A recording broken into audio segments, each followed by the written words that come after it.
नमस्कार, मैं ज्योति श्रीवास्तव और आप देख रहे हैं सी न्यूज़ भारत। वक्त हो चुका है अलीगढ़ बुलेटिन का। अलीगढ़ के इस बुलेटिन में दिखाएंगे कैसे अलीगढ़ में किसानों को यूरिया के साथ लेना पड़ रहा है अतिरिक्त लगेज। साथ ही बताएंगे कैसे विद्युत करंट की चपेट में आने से दंपत्ति की हुई मौत, परिजनों में मचा कोहराम और छात्र फैजान अंसारी का ISIS से संपर्क होने पर AMU में हलचल। फैजान अंसारी का डेटा किया जा रहा है एकत्र। इन तमाम खबरों पर विस्तार से करेंगे चर्चा। मामला अलीगढ़ जिले का है, जहां गांव में इस समय धान की खेती की रोपाई की जा रही है, जिसको लेकर किसान को यूरिया की आवश्यकता होती है। वहीं किसानों ने बताया कि यूरिया खरीदते समय दुकानदारों द्वारा यूरिया के साथ अतिरिक्त लगेज देने की बात कही जाती है। जो लगेज किसान को दिया जाता है उसको किसान को कोई आवश्यकता खेती के लिए नहीं होती है। यदि यूरिया के मूल्य की बात की जाए तो किसानों ने बताया कि सरकारी मूल्य से अतिरिक्त मूल्य लेकर किसानों को यूरिया बेचा जा रहा है। कुछ किसानों के द्वारा इस बात की लिखित शिकायत जिला कृषि अधिकारी एवं अलीगढ़ जिला अधिकारी को भी दी गई है। जब इस पूरे मामले में जिला कृषि अधिकारी से बात की गई तो उन्होंने बताया कि किसी भी दुकानदार द्वारा किसान को जबरदस्ती यूरिया के साथ अतिरिक्त लगेज नहीं दिया जा सकता। यदि किसी भी दुकानदार के द्वारा जबरदस्ती यूरिया के साथ अतिरिक्त लगेज दिया जा रहा है तो ऐसे दुकानदार की किसान के द्वारा शिकायत आने के बाद कार्रवाई की जाएगी। शासन की ओर से कोई भी आदेश पारित नहीं किया गया है कि किसान को अतिरिक्त लगेज लेना होगा। यदि किसानों के माध्यम से अलीगढ़ जिले की किसी भी गांव से इस तरह की समस्या हमारे समक्ष आती है तो उस दुकानदार पर तत्काल कार्रवाई करते हुए उसका लाइसेंस निरस्त किया जाएगा। जिला कृषि अधिकारी ने बताया कि हमारे द्वारा इस तरह की शिकायत आने पर बहुत से दुकानदारों का लाइसेंस भी निरस्त किया गया है। यदि आगामी भी इस तरह की हमारे पास शिकायतें आएंगी तो हम कार्रवाई कर ऐसे दुकानदारों का लाइसेंस निरस्त करेंगे। आपका और कौन से गांव के हैं? प्रमोद कुमार वर्मा मलिकपुरा का हूँ। क्या शिकायत थी आपकी? शिकायत मैंने खाद के यूरिया लेने की करी थी, जो यूरिया बिना लगेज के नहीं मिलता है। और दिनेश खाद भंडार, सौरभ खाद भंडार, एग्रो कृषि केंद्र गढ़राना, लक्ष्य कृषि केंद्र सरावली, ये लोग कोई देते नहीं है जी बिना लगेज के? जी नहीं। अच्छा, ओवर MRP भी रहता है क्या? ओवर MRP में 300 रुपये का कट्टा देते हैं, उसके बाद लगेज देते हैं। इसकी शिकायत आपने कहाँ पर की? DO साहब को करी, DM साहब के लिए मंडे में करेंगे, कृषक गोष्ठी है उसमें। DO साहब को आपने जानकारी दी तो फिर क्या रहा? फिर साहब कुछ नहीं रहा साहब, उन्होंने फ़ोन करके कह दिया दुकानदारों से एक से के इनको 5 कट्टे यूरिया दे देना बिना लगेज के। क्या नाम है आपका, किस गांव के निवासी हैं? देवेंद्र नाम है मेरा, मैं गांव सरावली, जिला अलीगढ़ मेरा। जिस तरीके से यूरिया को लेकर दुकानदारों के द्वारा एक्स्ट्रा लगेज दिया जा रहा है, क्या कहना चाहेंगे इस बारे में? क्या है पूरी सच्चाई? अब ये तो दुकानदार धंधा बना रखा है उनने, तो वो कहते हैं कि जैम मिलेगा, पटास वगैरह जो मिलना है, जिंक सल्फर वगैरह, जैम वगैरह, निरा लगेज देते हैं। वो इतने का कट्टा नहीं, उससे ज़्यादा लगेज है उनका। तो जैसे आपको लगेज की आवश्यकता नहीं है और यूरिया की आवश्यकता है, तो केवल यूरिया दे पा रहे हैं दुकानदार आपको? नहीं दे रहे। यूरिया किस रेट में दे रहे हैं आपको, जैसे का देना चाहिए? ये कम से कम 300 रुपये का। 300 रुपये का? हाँ। सरकारी रेट क्या है उसका? सरकारी रेट है, वैसे तो लगभग 270 रुपये का दे देते हैं वो सरकारी। वैसे तो लेकिन कितने का मिल रहा है इस समय? दुकानदार से लेंगे तो कम से कम 300 का, और उसके साथ लगेज है। लगेज कितने का है? लगेज बता तो रहा हूँ, कम से कम 300 रुपये का कट्टा हो गया, और 250-300 रुपये की जैम की बाल्टी दे देंगे एक पैकेट पे। तो बिना किसी लगेज के ये देते नहीं है? नहीं देते दुकानदार। कौन कौन से दुकानदार हैं यहाँ पर? यहाँ हमारे गांव में एक सोनपाल चक्की वाले हैं, और एक मरपला में गोधना नाम है, दिनेश। क्या नाम है तुम्हारा? महेश कुमार, कहाँ के रहने वाले हो? सरावली। अच्छा बताओ, कितनी खेती है तुम्हारे पास? 100 बीघा खेत है। तो कितनी यूरिया लग जाती है उसमें? उसमें अब तो 50 बीघा के करीब धान है, उसमें जिस हम लोग के 100 कट्टे लग जाएंगे 50 बीघे खेत में। अच्छा, यूरिया किस हिसाब से मिल रहा है यहाँ पर? यहाँ पर 280 रुपये का कट्टा मिल रहा है एक, और उसमें 5 कट्टन पे 450 रुपये का लगेज मिल रहा है। लगेज लेना पड़ता है जबरदस्ती? हाँ, जबरदस्ती लेना पड़ा, जब मिले वो खात। और अगर लगेज नहीं लेते हैं तो खात नहीं मिल रहा। क्या कह देते हैं? यूँ कहते हैं खात ना मिल रहा बगैर लगेज के। कौन कौन लोग हैं ये जिनसे लेने गए थे तुम? दुकानदार हैं। क्या नाम है? अब दुकानदार एक तो मनोज है, एक जतिन है, और एक वहाँ पे मलिकपुरा में एक दिनेश, और उनके पिताजी का नाम पता नहीं। अच्छा, ये तो ये लोग देते नहीं हैं? देते नहीं, बेगर लगेज की। अच्छा, और भी कोई समस्या है इसके अलावा? नहीं, और कोई समस्या नहीं, खाते की ज़्यादा समस्या है बस से। तो यूरिया देते नहीं है बिना नहीं, लगेज के? और यूरिया आपके तो बिगल लगेज के बिको ही ना है, मतलब बिगल लगेज के दो ही ना है यूरिया उनने। अच्छा, कभी इसकी कहीं पे शिकायत की है? नहीं कही अभी तो। ये सब कुछ शिकायतें ऐसी होती हैं कि किसानों को जो यूरिया है उसके साथ कुछ बैग एक्स्ट्रा में किया जाता है। ये प्रत्येक सीजन में होता है, खरीफ स्टार्टिंग और हमारा रबी होता है। छोटा रिटेलर या बड़ा हो गलत तरीके से पैसा पैदा करने का प्रयास करता है। इस पर हमारे द्वारा सघन जांच भी की जाती है, प्रशासन का भी सहयोग लिया जाता है। इस क्रम में अभी तक हमने 120 करीब लाइसेंस निलंबित किए हैं। जिन किसान भाइयों की व्यक्तिगत शिकायत आई या लिखित में आई या मोबाइल नंबर पे आई, उस पर तत्काल कार्रवाई की। उसमें चाहे हमारी सरकारी सोसाइटी हो, चाहे इफ़को का केंद्र हो, इसमें किसी को कोई रियायत नहीं। किस तरह की कार्रवाई होती है इसमें जैसे किसी किसान ने किया कि हमको साहब एक बैग यूरिया मांग रहे हैं, उसके साथ जिंक या सल्फर दे रहे हैं और वो शिकायत सही पाई जाती है तो तुरंत कार्रवाई निलंबन की होती है। सर ये कार्रवाई रिटेलर और होलसेलर दोनों पर ही रहती है, किस तरीके? हाँ, इसमें सभी पे होती है। अगर रिटेल में जिसके यहाँ से भी मिल जाएगा हमको, रिटेलर पे भी हमने कार्रवाई की थी और होलसेलर पे यहाँ तक कि कंपनी के खिलाफ भी कार्रवाई की गई है। नोटिस जारी किए गए हैं कि आप इस चीज़ को स्पष्ट करें कि जो आप प्रोडक्ट दे रहे हैं उनकी ज़रूरत मांग के अनुसार है या आप जबरिया टैग कर रहे हैं। किस धारा के अंतर्गत ये कार्रवाई होती है? ये फर्टिलाइजर कंट्रोल आर्डर 1985 और एसेंशियल कमोडिटी एक्ट 1955 की 3/7 धारा के अंतर्गत हम उसकी कार्रवाई करते हैं। अलीगढ़ से सी न्यूज़ संवाददाता संजीव शर्मा की रिपोर्ट। खबर अलीगढ़ से है, जहां अलीगढ़ के थाना अकराबाद क्षेत्र के गांव मोहनपुर में अमरूद के बाग में दवा का छिड़काव कर रहे दंपत्ति विद्युत लाइन की चपेट में आने से मौके पर ही मौत हो गई। दोनों की मौत पर परिजनों में कोहराम मच गया। सूचना पर पहुंची पुलिस ने दोनों मृतकों के शवों को पोस्टमार्टम के लिए मोर्चरी भेज दिया है।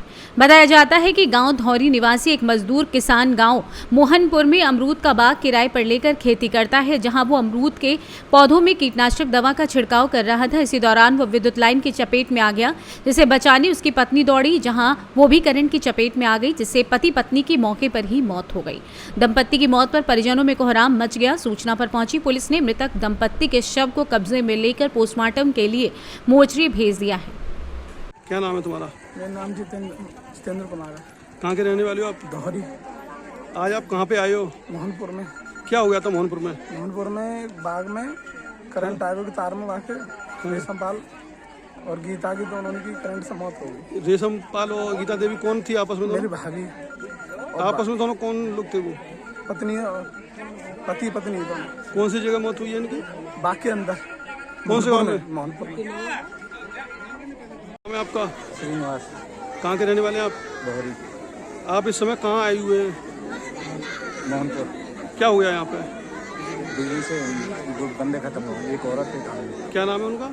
आदमी का नाम रेशमपाल, पत्नी का नाम गीता देवी। क्या करते थे यहाँ पे? ये बाग में मजदूर करते थे, इन्हीं पर बाग था किराए पर। हैं? किराए पर बाग था इनका। क्या नाम है आपका? विजेंद्र सिंह यादव। पद? मैं वर्तमान में यहाँ से जिला पंचायत सदस्य हूँ। मुझे सूचना मिली थी कि मोहनपुर में रेशमपाल और रेशमपाल की पत्नी गीता देवी बाग में दवा का छिड़काव कर रहे थे। दवा का छिड़काव करते समय पता नहीं बिजली के तार नीचे थे या बिजली का वो करंट लगा हुआ था बाग में, ये मुझे कंफर्म नहीं, लेकिन उसमें करंट लगने से रेशमपाल को बिजली ने पकड़ लिया। जैसे ही उनकी पत्नी को ये पता चला कि मेरे पति को बिजली ने पकड़ लिया है तो उन्हें बचाने के लिए भागी, तो उन्हें रेशमपाल को पकड़ते ही वो भी बिजली के करंट की चपेट में आ गई। दोनों दंपत्ति की वहीं मृत्यु हो गई है। जैसे हम लोगों को पता चला हम मौके पर पहुँचे हैं, पुलिस आ गई है और पोस्टमार्टम के लिए लाश को डेड बॉडी को भेज दिया गया है। पुलिस विधिक कार्रवाई कर रही है। अलीगढ़ से सी न्यूज़ संवाददाता संजीव शर्मा की रिपोर्ट। खबर अलीगढ़ से है, जहां आईएसआईएस से संपर्क के मामले में फैजान अंसारी की गिरफ्तारी के बाद एएमयू में हलचल है। फैजान अंसारी का डेटा तलाशा जा रहा है। एनआईए के मुताबिक फैजान एएमयू का छात्र है और यहीं पढ़ने के दौरान आईएसआईएस से संपर्क में आया था। इस मामले में AMU proctor professor Mohammad Wasim Ali ने बताया कि फैजान के बारे में जानकारी मिली है, उसका डेटा तलाशा जा रहा है। उन्होंने बताया कि फैजान अंसारी पुत्र फिरोज अंसारी निवासी लोहदरगा झारखंड नाम से डेटा का मिलान किया जा रहा है। डॉक्टर वसीम अली ने बताया कि यहाँ का स्टूडेंट रहा है या नहीं रहा है, कब से कब तक यहाँ पढ़ा है, किस कोर्स में एडमिशन लिया है। इस बारे में जानकारी एकत्रित की जा रही है। प्रॉक्टर ने बताया कि अभी फैजान अंसारी के बारे में यूनिवर्सिटी से कोई डेटा उपलब्ध नहीं हो सका है। अलीगढ़ मुस्लिम विश्वविद्यालय के छात्र फैजान अंसारी को ISIS से संपर्क रखने के आरोप में NIA ने झारखंड से गिरफ्तार कर लिया है। फैजान अंसारी ISIS के विदेशी हैंडलर के कांटेक्ट में था। NIA ने 19 जुलाई को IPC की धारा और UA एक्ट के तहत केस रजिस्टर किया है। NIA और IB की टीम ने संयुक्त कार्रवाई की। बताया जा रहा है कि अलीगढ़ में पढ़ाई के दौरान वो ISIS के संपर्क में आया था। फैजान की गिरफ्तारी लोहदरगाह से हुई है। 2 साल पहले लोहदरगाह से फैजान अपने भविष्य बनाने के लिए अलीगढ़ मुस्लिम यूनिवर्सिटी पढ़ाई करने के लिए आया था। इस दौरान उसका संपर्क गलत लोगों से हुआ, जिसके बाद वो डार्क नेट के जरिए प्रतिबंधित ISIS ग्रुप के संपर्क में आ गया और प्रभावित हुआ। देखिए, इसके बारे में हमारे पास भी जो इनपुट आया है उसमें ये है कि इस जो व्यक्ति अरेस्ट हुआ है, NIA ने अरेस्ट किया है, उसका नाम फैजान अंसारी और बाप का नाम फिरोज़ अंसारी है। लोहारदगा, डिस्ट्रिक्ट लोहारदगा, मित्तल कॉलोनी, झारखंड बताया गया। इस इनपुट के बुनियाद पे हमने अपने यहाँ कंट्रोलर ऑफ एग्जामिनेशन से कांटेक्ट किया और उन्होंने अपना डेटा पे देखने की कोशिश किया, लेकिन जो हमारा डेटा अवेलेबल है उसके हिसाब से इस नाम और इस वल्दियत और इस एड्रेस के पे कोई व्यक्ति नहीं आ रहा है।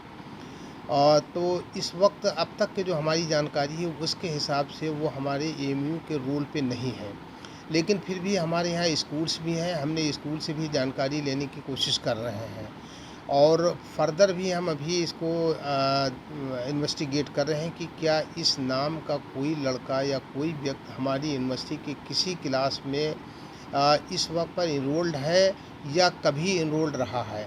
जैसे ही जानकारी हमारे पास आएगी हम डेफिनेटली शेयर करेंगे।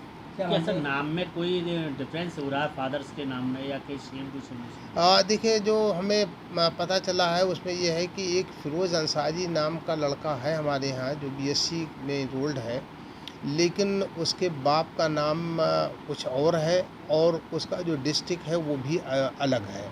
जो हमारे पास जो हमें इंफॉर्मेशन दी गई है वो उसके लड़के का नाम और बाप का नाम अलग है और डिस्ट्रिक्ट भी अलग है, और जो हमारा डेटा शो कर रहा है उसमें लड़के का नाम तो कॉमन है लेकिन बाप का नाम अलग है और डिस्ट्रिक्ट का नाम अलग है। जिस तरीके से उसके लड़के के नाम जो उसमें एडमिशन दिखाया रहा है कब से पढ़ रहा था तो उसमें कॉमन पाया जा रहा है? नहीं, देखिए ऐसा है, जब हमारे पास अभी क्लास, देखिए पहली बात तो ये कि किसी ऑफिशियल ने हमसे कांटेक्ट नहीं किया है, NIA या किसी ने कोई ना कोई इन्फॉर्मेशन दी है। तो जब तक कि हमारे पास कोई इन्फॉर्मेशन नहीं आ जाती ऑफिशियल इन्फॉर्मेशन, तब तक कि हमें वेरीफाई करना भी मुश्किल हो रहा है। जो हमें इनपुट मीडिया और दूसरे सोर्सेज से पता चल रहा उसके बुनियाद पे हम जानने की कोशिश कर रहे हैं, लेकिन फ़िलहाल अभी हमें कोई मैचिंग इन्फॉर्मेशन नहीं मिल पाई है, तो इसलिए हम कोई बात कहने में इस वक्त पर जो उसके AMU में रिकॉर्ड जो फैजान नाम का है वो किस क्लास का जो छात्र है, क्या उसको जो बताया गया है वो BSc का छात्र बताया गया है जो हजारीबाग का रहने वाला है, लेकिन बाकी उसके बाप का नाम और डिस्ट्रिक्ट का नाम बिल्कुल अलग अलग है। किस क्लास का रिकॉर्ड क्या है उसका फैजान का जिस वक्त AMU के रिकॉर्ड में है? हाँ, उसको BSc बताया गया है। हमारे पास जो आया है वो लड़का BSc का है कि जिसका नाम फैजान बताया जा रहा है, लेकिन वो जो हमारे पास इंफॉर्मेशन आ रही है वो बिल्कुल अलग है और जो हमारा रिकॉर्ड शो कर रहा है वो बिल्कुल नाम और वल्दियत अलग आ रही है। तो इसलिए हम अभी कुछ नहीं कर पा रहे हैं। ये लड़का जो है इसका पता भी नाम है, उसका नाम फैजान अंसारी सन ऑफ सैफुल्ला अंसारी और Hashmia colony near Indian nursing home Hazaribagh ये लड़का है। और इसका जो है वो क्या कहते हैं, he has this boy was admitted in 2020 और इस तरीके से आ रहा है। क्या लगता है इसका कोई कॉन्टेक्ट रहा हो कभी? नहीं, अब देखिए, जब तक कि हमारे पास कंप्लीट इन्फॉर्मेशन ना आए कहीं किसी से ऑफिशियल जिस एजेंसी ने अरेस्ट किया है और उनका जब तक इनपुट नहीं आएगा तब तक हमें वेरीफाई करना मुश्किल, लेकिन फिर भी हम अपने लेवल पे देखने की कोशिश कर रहे हैं। जितनी इन्फॉर्मेशन है उससे हम मैच करने की कोशिश कर रहे हैं, लेकिन फ़िलहाल अभी हमारे इस जानकारी के हिसाब से कोई इस नाम का कोई भी स्टूडेंट या व्यक्ति हमारे रोल पे नहीं है। अलीगढ़ से CNews संवाददाता संजीव शर्मा की रिपोर्ट। खबर अलीगढ़ से है, जहां नगर में आवारा जानवरों को प्रतिदिन भोजन करवाने का विलक्षण कार्य करने वाली संस्था एनिमल फीडर्स के 3 वर्ष पूर्ण होने पर गुरुवार को धीरज पैलेस स्थित सिटी क्लब में स्थापना दिवस कार्यक्रम का आयोजन हर्षोल्लास पूर्वक किया गया। दीप प्रज्वलन के साथ शुरू हुए कार्यक्रम का संचालन संस्था की प्रबंधक युक्ति गुप्ता एवं सदस्य अनुज ने किया। शुरुआत अतिथियों के स्वागत से किया गया। कार्यक्रम के दौरान अलीगढ़ नगर के मुख्य सामाजिक संस्थाओं के संचालक जैसे मानव उपकार के विष्णु बंटी, दायित्व फाउंडेशन से कल्पना सिंह, गौरक्षा समिति से कृष्णा गुप्ता, अलीगढ़ हेल्पलाइन के राज सक्सेना और संस्था के संरक्षक डॉक्टर पंकज धीरज आदि लोग प्रमुख रूप से उपस्थित रहे। संस्था अध्यक्ष यशमणि जैन ने एनिमल फीडर्स संस्था के 3 वर्ष का सफर सभी श्रोताओं के साथ साझा किया और इस बात पर जोर डाला कि समाज में बढ़ती असमानताओं को दूर करने के लिए भी सभी संस्थाएं एकजुट हुई हैं। इन्हीं कार्यों की सराहना करने के लिए संस्था ने सभी अतिथियों को प्रशस्ति पत्र देकर सम्मानित किया। वहीं प्रारंभ से संस्था से जुड़े रहे सदस्यों को विशेष रूप से सम्मानित किया गया। अध्यक्ष यशमणि जैन ने आगामी सुनिश्चित कार्यों के बारे में अवगत कराया, साथ ही सभी को एकजुट होकर समाज और बेसहारा पशुओं के हित में कार्य करने का प्रण भी दिलवाया गया है। मेरा नाम स्वस्ति जैन है। हम लोग अपनी पूरी कॉलोनी की डॉग्स को फीडिंग करवाते हैं, बेसहारा डॉग्स को।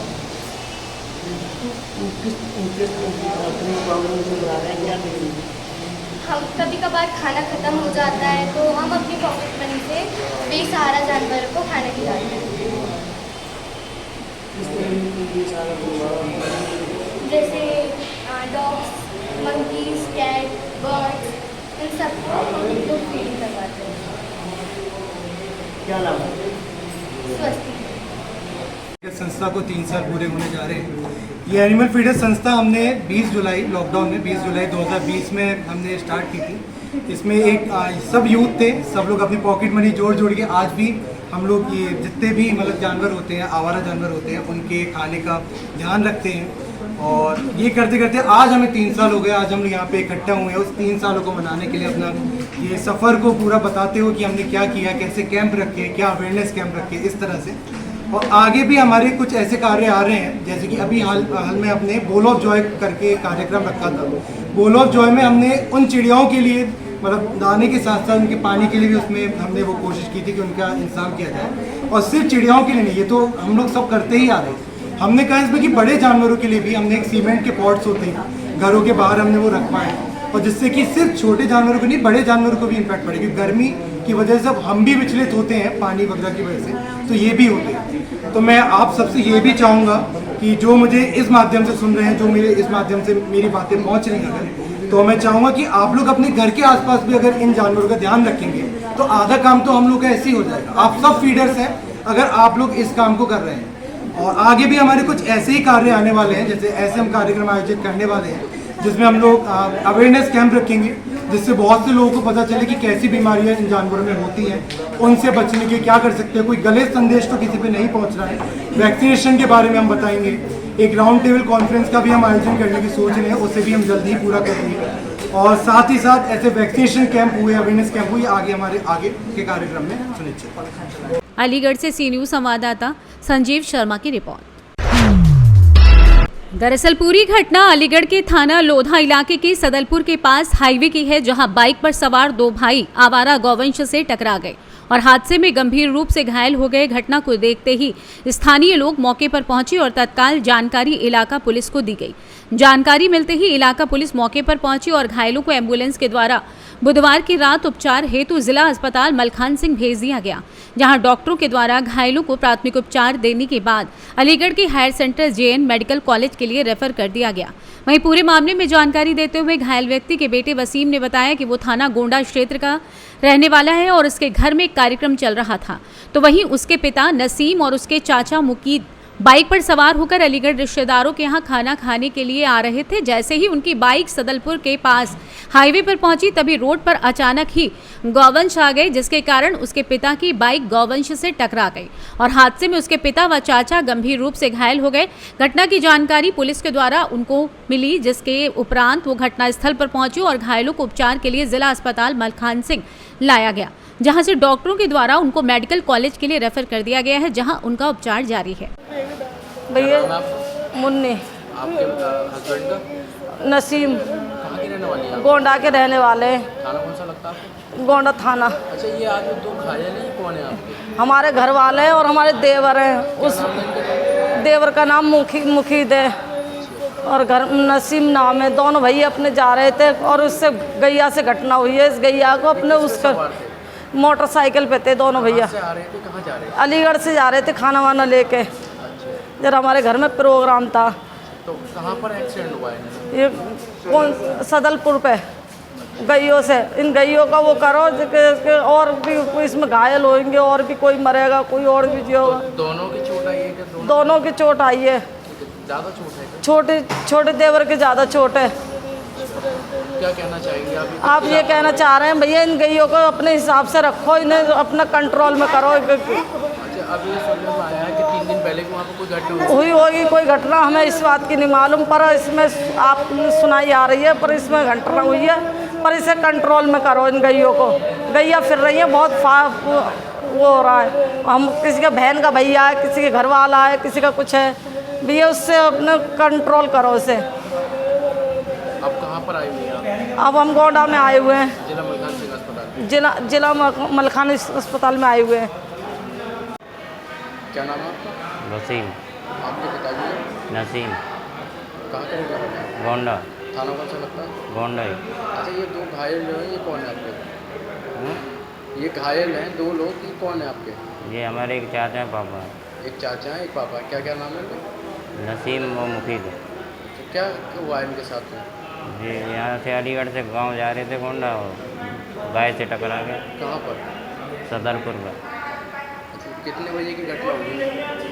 ये करीब होगी 6, साढ़े 6, 7 बजे करीब। 6-7 बजे करीब। तो घटना की जानकारी पुलिस को दी थी? हाँ, दी। मौके पुलिस पहुँची? पहुँचे। अच्छा, आप कहाँ पर लाए? और यहाँ ले गए मलखान सिंह। कैसा उपचार जारी है यहाँ पर? चोट किसके ज़्यादा है? चोट ज़्यादा है? चाचा के। चाचा के चोट ज़्यादा है। जी। क्या कहना चाहेंगे आप? ये किसकी लापरवाही है? जानवर जो घूम रहे? ये तो अलीगढ़ से सी न्यूज़ संवाददाता संजीव शर्मा की रिपोर्ट। फिलहाल के लिए अलीगढ़ बुलेटिन में बस इतना ही। देश दुनिया की तमाम खबरों को जानने के लिए आप देखते रहिए सी न्यूज़ भारत।